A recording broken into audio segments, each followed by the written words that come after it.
अस्सलामुअलैकुम। आज के लेक्चर में हम मैग्नेटोस्टैटिक को शुरू करने जा रहे हैं। तो सबसे पहले हम थोड़ा सा इंट्रोडक्शन देख लेंगे, फिर इससे रिलेटेड जो लॉज हैं उसके बारे में पढ़ेंगे।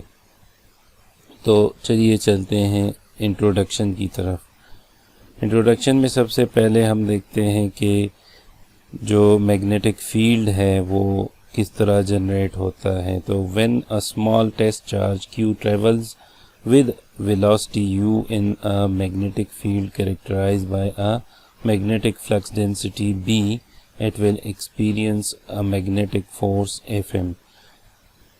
तो हमारे पास अगर कोई चार्ज हो जो एक मैग्नेटिक फील्ड में ट्रेवल कर रहा हो, जिस मैग्नेटिक फील्ड की फ्लक्स डेंसिटी B हो और उसमें वो चार्ज ट्रेवल कर रहा हो, और उस चार्ज की जो ट्रेवलिंग वेलोसिटी है जिससे वो ट्रेवल कर रहा है तो वो हो U, तो हमारे पास जो इस चार्ज पे फोर्स एक्सपीरियंस होगा वो क्या होगा, Fm is equal to QU multiplied by B।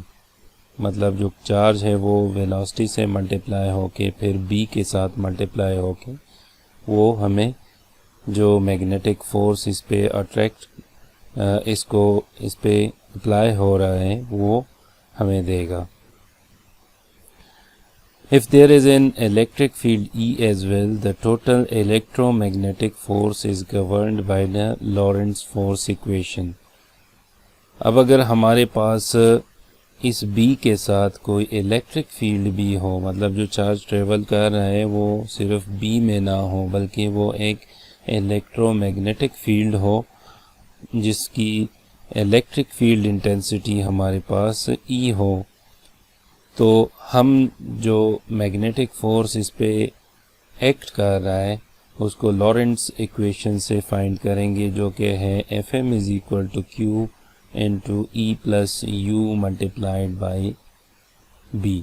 तो हमारे पास जो फोर्स है वो इलेक्ट्रिक फील्ड इंटेंसिटी वाला टर्म भी यहाँ पे इंट्रोड्यूस हो गया, तो लॉरेंट्स इक्वेशन से हम इस मैग्नेटिक फोर्स को निकाल सकते हैं। अब आते हैं हेल्महोल्ट्ज़ थ्योरम की तरफ। ये थ्योरम हमें क्या बताता है कि अगर हमें एक वेक्टर फील्ड F के डाइवर्जेंस और कर्ल हमें स्पेसिफाइड हो, मतलब वो हमें पता हो कि इस फील्ड का डाइवर्जेंस क्या है और इस फील्ड की कर्ल क्या है, तो हम इस फील्ड को यूनिकली डिटरमिन कर सकते हैं। मतलब इस फील्ड की वैल्यू हम फाइंड कर सकते हैं इसके डाइवर्जेंस और इसके कर्ल से। लेट्स सपोज हमारे पास एक फील्ड है F, तो इसके दो कंपोनेंट्स में इसको डिकम्पोज किया जा सकता है। एक कंपोनेंट हमारे पास इर्रोटेशनल कंपोनेंट होगा जिसका कर्ल ज़ीरो होगा, मतलब कर्ल फ्री कंपोनेंट होगा। तो उसके लिए हमारे पास इक्वेशन किस तरह बनेगी, डाइवर्जेंस जो है डेल डॉट Fi से मतलब क्या है, इर्रोटेशनल कंपोनेंट ऑफ F। तो इसका जो डाइवर्जेंस है वो G है, मतलब कोई ना कोई वैल्यू डाइवर्जेंस की होगी। और जो हमारे पास इसका कर्ल है डेल क्रॉस Fi, ये कर्ल हमें बताता है, तो ये ज़ीरो है। तो इसका मतलब ये है कि ये जो F का इर्रोटेशनल कंपोनेंट है इस वजह से इसका कर्ल ज़ीरो है, जबकि डाइवर्जेंस की कोई ना कोई वैल्यू एग्जिस्ट करती है। अब ये जो डाइवर्जेंस की वैल्यू है G, इसको हम क्या कहते हैं, फ्लो सोर्स जो कि F को जनरेट कर रहा है। क्योंकि डाइवर्जेंस में आप लोगों ने देखा था कि कोई भी फील्ड या तो एक पॉइंट की तरफ जो है कन्वर्ज हो रहा होता है या डाइवर्ज हो रहा होता है। तो अगर एक पॉइंट से एक फील्ड डाइवर्ज हो रहा है तो इसका मतलब है कि वो उसी पॉइंट से जनरेट हो रहा है। तो ये जो G है डाइवर्जेंस किसी भी पॉइंट पे, तो वो G हमारे पास क्या है, फ्लो सोर्स है। फ्लो सोर्स मतलब ये इस F जो कंपोनेंट है वो उसको जनरेट कर रहा है। इससे हम ये भी कह सकते हैं Fi is equal to minus del V, जो हमारे पास फील्ड है, इलेक्ट्रोस्टैटिक फील्ड हमने देखा था, उसका और पोटेंशियल का जो रिलेशन था वो हमारे पास क्या आ रहा था, E is equal to minus del V. तो ये V जो है ये हमारे पास क्या है, scalar potential of this field. अब अगर हम इसके दूसरे कंपोनेंट की तरफ आए जिसको सोलेनोइडल कंपोनेंट कहते हैं। सोलेनोइडल कंपोनेंट वो कंपोनेंट होता है जिसके लिए डाइवर्जेंस इसका ज़ीरो होता है और कर्ल जो है वो एग्जिस्ट करता है। तो हमारे पास अगर इक्वेशन के फॉर्म में हम इसको लिखना चाहें तो ये del dot F S is equal to zero, इसका जो डाइवर्जेंस है वो ज़ीरो है, और जो del cross F S is equal to G, capital G. तो कर्ल की कोई ना कोई वैल्यू यहाँ पे एग्जिस्ट करती है। ये अब इस जी को जो कर्ल की वैल्यू है वो हमारे पास क्या है, वॉर्टेक्स सोर्स है। मतलब एक वॉर्टेक्स है जिससे हमारे पास ये जो एफ है वो जनरेट हो रहा है, तो ये एक वॉर्टेक्स सोर्स के तौर पर एक्ट कर रहा है। ये डेल क्रॉस ए हमारे पास एफ एस के इक्वल है, तो ये जो ए है ये इस एफ एस का स्केलर नहीं बल्कि वेक्टर पोटेंशियल को रिप्रेजेंट कर रहा है। तो हमारे पास दोनों कंपोनेंट्स आ गए, एक हमारे पास डाइवर्जेंस फ्री कंपोनेंट आ गया, एक हमारे पास कर्ल फ्री कंपोनेंट आ गई। तो हमारे पास चूंकि f is equal to F I plus F S, इस f को हमने दो कंपोनेंट में डिकम्पोज किया था, एक इरोटेशनल और दूसरा सोलेनोइडल। तो इसकी जगह अगर हम इसकी वैल्यूज़ पुट करें तो minus del V plus del cross A, तो इसके स्केलर पोटेंशियल और वेक्टर पोटेंशियल से हम इस फील्ड को क्या कर सकते हैं, फाइंड कर सकते हैं। मतलब a vector field can also be determined by specifying its scalar and vector potential। तो ये था हमारे पास हेल्महोल्ट्ज़ थ्योरम। अब इसी के बेस पे हम क्या करेंगे, फंडामेंटल पोस्टुलेट्स को देखेंगे जो वे हेल्महोल्ट्ज़ थ्योरम के बेस पर है। जिस तरह हमने हेल्महोल्ट्ज़ थ्योरम में देखा, जो केस नंबर सेकंड था यहाँ पे जो सोलेनोइडल कंपोनेंट के लिए था, इसको हम fundamental postulates of magnetostatic field भी कहते हैं। तो यहाँ पे del cross B is equal to zero और del dot B is equal to zero, del cross B is equal to mu naught J. तो ये जो हमारे पास बी है ये फ्लक्स डेंसिटी है, और जो म्यू नॉट है ये हमारे पास क्या है, परमेबिलिटी ऑफ वैक्यूम है, और जो जे है वो हमारे पास वॉल्यूम करंट डेंसिटी है। अब इन इक्वेशन 1 और इक्वेशन 2 से हमें क्या पता चलती है, there is no flow source of magnetic field. Magnetic field के लिए हमारे पास क्या है, फ्लो सोर्स नहीं है। मतलब ये इसका डाइवर्जेंस क्या होता है, ज़ीरो होता है, ये डाइवर्ज नहीं होती। और सेकंड हमें क्या पता चलता है, J acts as the vortex source of magnetic field. जो वॉल्यूम करंट डेंसिटी है ये मैग्नेटिक फील्ड जो होती है, जो मैग्नेटिक फ्लक्स डेंसिटी बी है उसके सोर्स की, उसके लिए एज वॉर्टेक्स सोर्स एक्ट करता है। मतलब जनरेट इस वॉल्यूम करंट डेंसिटी से ही होता है। अब अगर इसमें हम इक्वेशन 1 को इंटीग्रेट करें तो हमारे पास जो बी डॉट डी एस है, डाइवर्जेंस थ्योरम इस पे अप्लाई करें तो डेल डॉट बी की जो वॉल्यूम इंटीग्रल है वो surface integral of B dot D S के इक्वल होती है। तो इसका अगर हम वॉल्यूम इंटीग्रल लें, क्योंकि यहाँ पे हमारे पास वॉल्यूम करंट डेंसिटी है, तो वो इक्वल होगा surface integral of B dot D S, और इसका जो राइट हैंड साइड है वो ज़ीरो है। तो इसका मतलब क्या है कि ये डाइवर्जेंस ज़ीरो है, तो इसका मतलब ये है कि जो मैग्नेटिक फ्लक्स लाइंस हैं वो हमेशा एक पोल से शुरू होकर दूसरे पोल पे ख़त्म होंगी, या अपने ही एक पोल, अगर कोई एक मैग्नेट है, सपोज हम एक मैग्नेट को ले ले, तो वो उसके एक पोल से शुरू होकर दूसरे पोल पे ख़त्म होंगी। कोई आइसोलेटेड मैग्नेटिक पोल जो है वो एग्जिस्ट नहीं करती, हमेशा दो पोल्स होते हैं हर मैग्नेट के। इसी तरह अगर हम सेकंड इक्वेशन को इंटीग्रेट करें और इस पे जो हमारे पास स्टोक्स थ्योरम था उसको अप्लाई करें, तो स्टोक्स थ्योरम जो है वो हमारे पास वॉल्यूम इंटीग्रल को जो लाइन इंटीग्रल है उसमें कन्वर्ट करता है। तो जो हमारे पास एक line integral of B dot D L is equal to mu naught I, अगर हम लाइन करंट ले तो इसको आई से डिनोट करते हैं, जे को हम वॉल्यूम करंट कहते हैं, वॉल्यूम करंट डेंसिटी।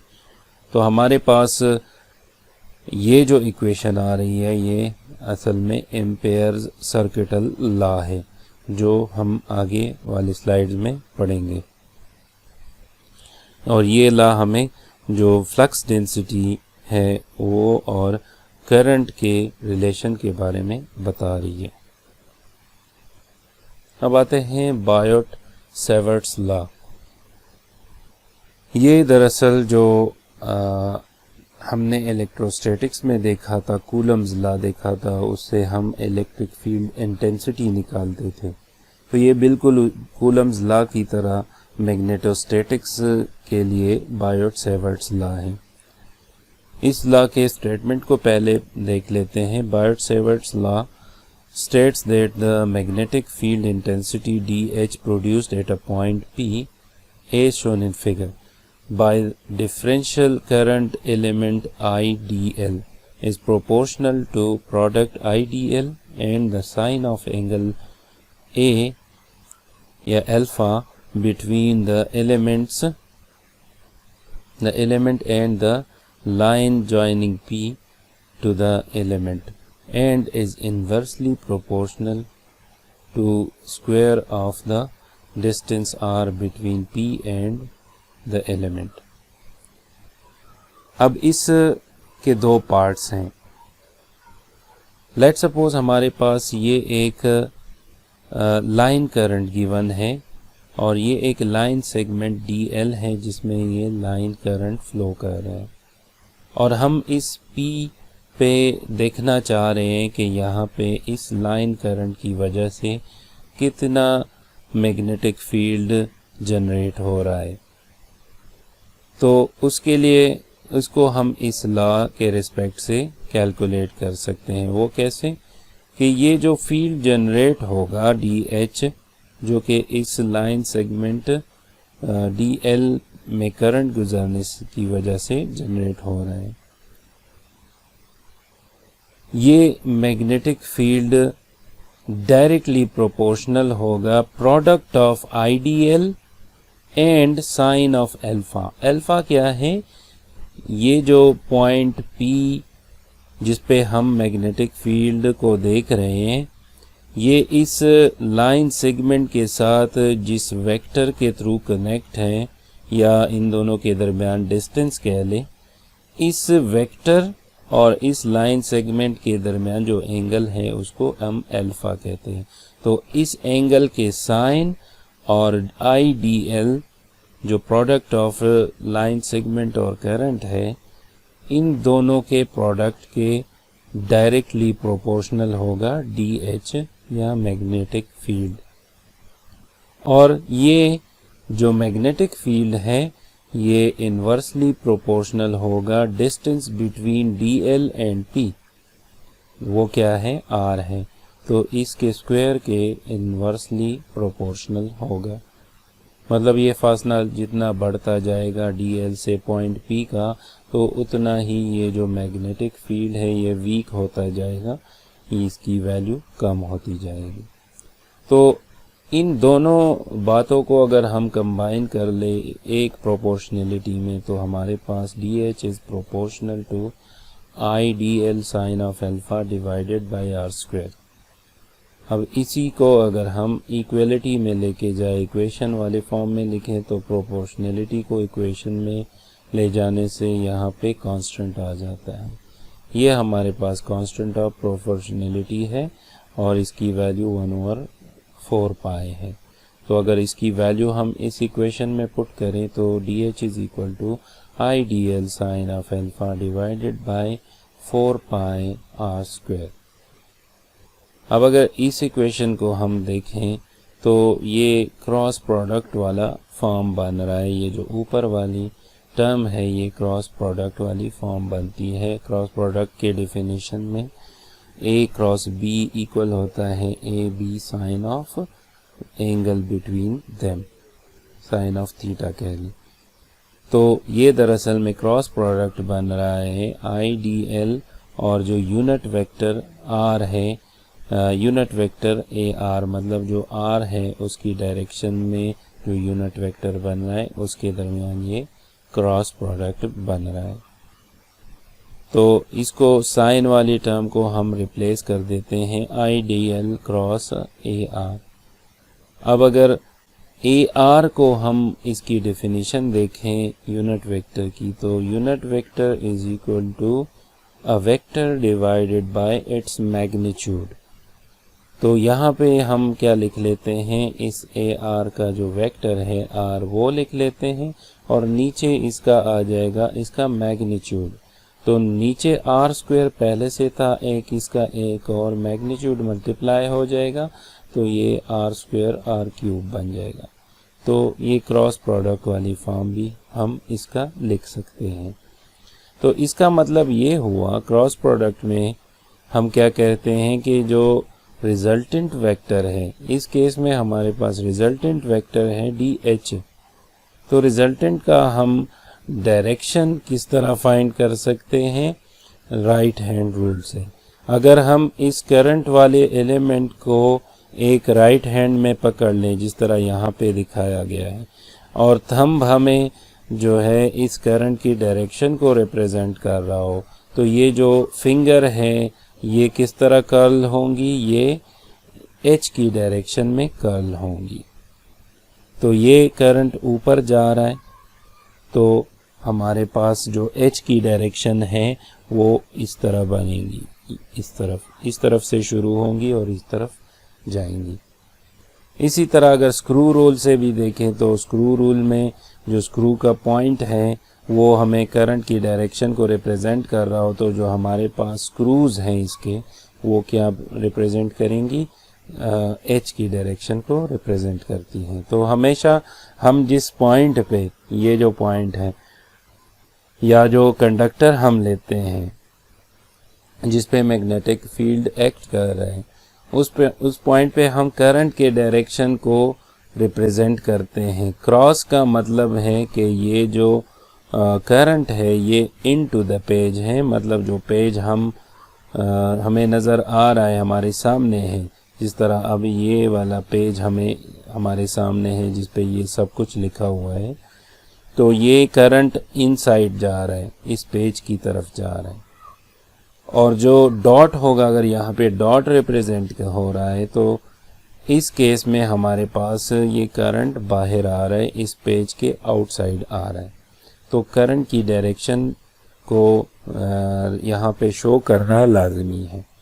अब ये तो DH मतलब ये एक लाइन सेगमेंट था जिसमें से करंट गुजारा था, तो हमारे पास इससे DH का एक सेगमेंट जो है वो जनरेट हो रहा है, जिससे जो मैग्नेटिक फील्ड जनरेट हो रहा है वो भी डिफरेंशियल मैग्नेटिक फील्ड होगा, क्योंकि यहाँ पे हम डिफरेंशियल लेंथ ले रहे थे।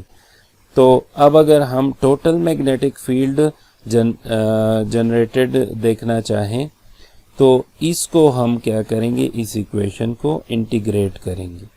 तो हम अगर इसको इंटीग्रेट करें दोनों साइड पे, तो यहाँ पे ये जो D है ये इंटीग्रल से कैंसिल हो जाएगा, यहाँ पे H रह जाएगा और इंटीग्रल ओवर अ लाइन, यहाँ पे लाइन वाला केस है तो हम लाइन इंटीग्रल अप्लाई कर रहे हैं।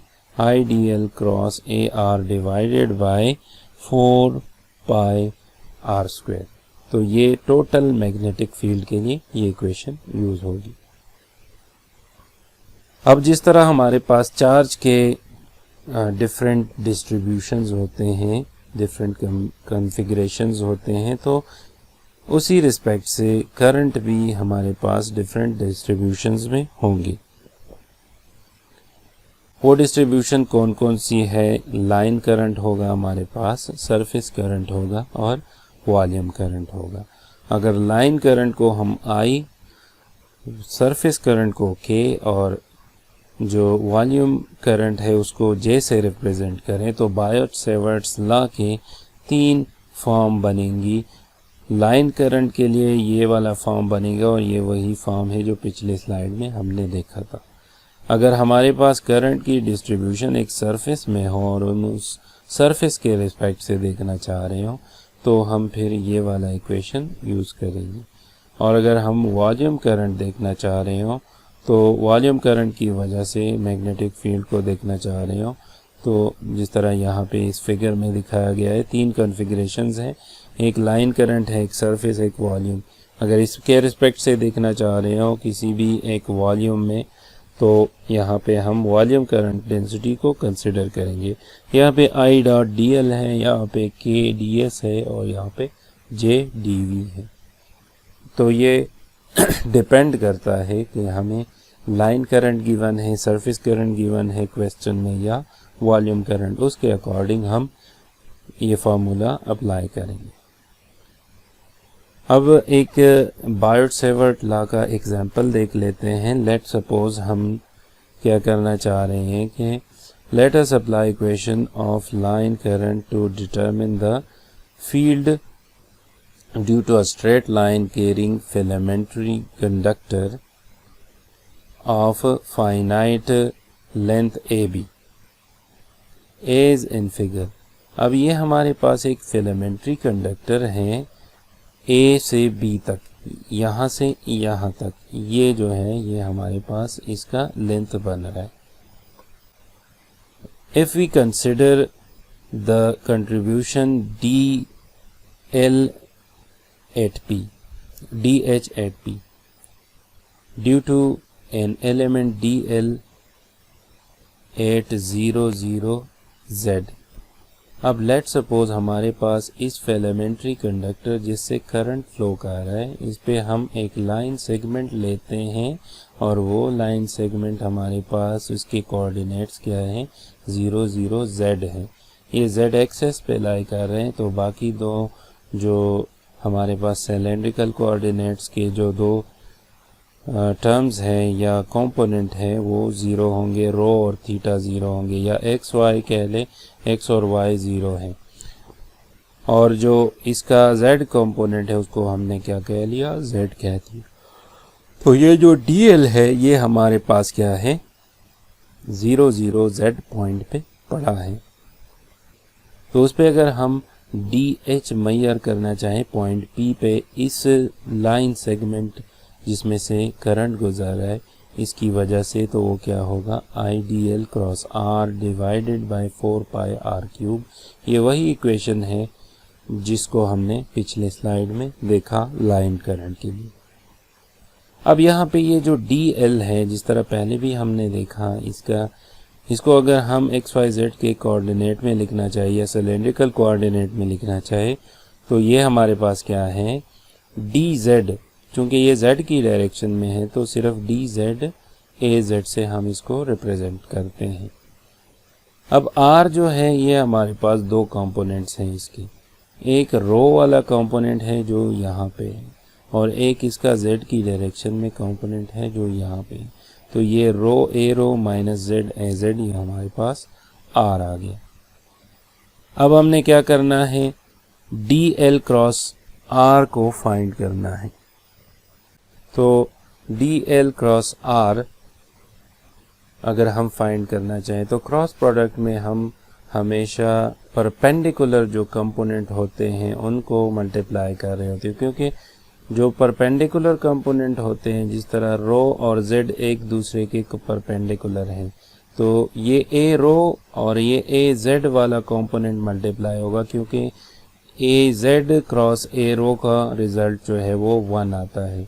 और जो पैरेलल कंपोनेंट होते हैं जिस तरह यहाँ पे ये AZ है और यहाँ पे इस z के साथ भी az है, ये दोनों पैरेलल है तो इसका एंगल हमारे पास 0 आता है, तो इन दोनों का रिज़ल्ट 0 आएगा, क्योंकि हमारे पास जो क्रॉस प्रोडक्ट है उसमें एंगल का साइन हम लेते हैं, तो साइन तभी 1 आता है जब इन दोनों के दरमियान एंगल 90 हो।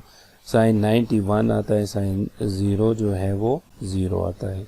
तो जब हम इनका क्रॉस प्रोडक्ट लेंगे तो ये dz और रो मल्टीप्लाई होंगे और ये a रो और a फाई मल्टीप्लाई होंगे, तो ये हमारे पास a फाई जो है वो हमें देगा और ये रो dz आ गया, तो dl cross r rho dz a phi के इक्वल आ गया।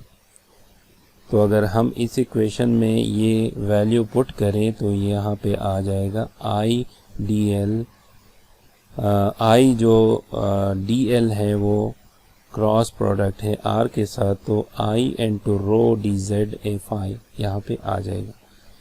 फिर हम इसको इंटीग्रेट करेंगे तो h integral of i rho dz divided by 4 pi rho square plus Z square whole under the root whole cube. ये क्या है? ये r का मैग्नीट्यूड है। r हमारे पास है rho A rho minus Z A Z, तो r के दो कंपोनेंट्स है रो और z, rho square plus Z square under the root, और यहाँ पे फार्मूला में r के ऊपर क्यूब है, तो अंडर रूट वाले 1/2 के साथ क्यूब मल्टीप्लाई होगा तो ये होल 3/2 बन जाएगा, और अंदर रो स्क्वायर प्लस जेड स्क्वायर आ गया और ये a फाई आ गया। अब अगर z को हम देखें तो इस ट्राइंगल को अगर हम देखें, ये O से DL तक z बन रहा है, तो ये राइट एंगल ट्राइंगल अगर हम ले लें, ये वाला ये राइट एंगल ट्राइंगल, तो इसका एंगल अल्फा बन रहा है, ये 90 एंगल बन रहा है, बेस इसका क्या बन रहा है? हमारे पास z बन रहा है, और जो परपेंडिकुलर बन रहा है वो रो बन रहा है। तो अगर आप लोगों को याद होगा, जो ट्रिग्नोमेट्री में हम पढ़ते थे, tangent of theta is equal to perpendicular over base, तो अगर हम कोटेंजेंट ऑफ थीटा लें, कोटेंजेंट ऑफ अल्फा लें, तो बेस ओवर परपेंडिकुलर हो जाएगी। तो कोटेंजेंट ऑफ अल्फा यहाँ पे z divided by rho, base divided by perpendicular. उससे अगर हम z निकालना चाहें तो ये रो इधर मल्टीप्लाई हो जाएगा, तो z is equal to rho cotangent of alpha. अब इसको अगर हम डिफरेंशिएट करें z को, तो dz by D alpha, alpha की रिस्पेक्ट से डिफरेंशिएट करें तो कोटेंजेंट का जो हमारे पास डिफरेंशिएशन आता है वो माइनस कोसेकेंट स्क्वायर अल्फा आता है, तो ये minus rho cosecant square alpha बन गया। तो dz अगर हम इससे निकालना चाहें तो d अल्फा इधर मल्टीप्लाई हो जाएगा, तो ये जो dz है minus rho cosecant square alpha d alpha के इक्वल आ गया। अब अगर इसमें हम ये वैल्यू पुट करें, ये जो पिछला इक्वेशन हमने देखा ये वाला, इसमें अगर हम dz की वैल्यू पुट करें और साथ ये नीचे वाले टर्म की में z की वैल्यू पुट करें, तो हमारे पास जो इक्वेशन है वो इस तरह बन जाएगी। dz जो है उधर ऊपर हमारे पास क्या आ गया?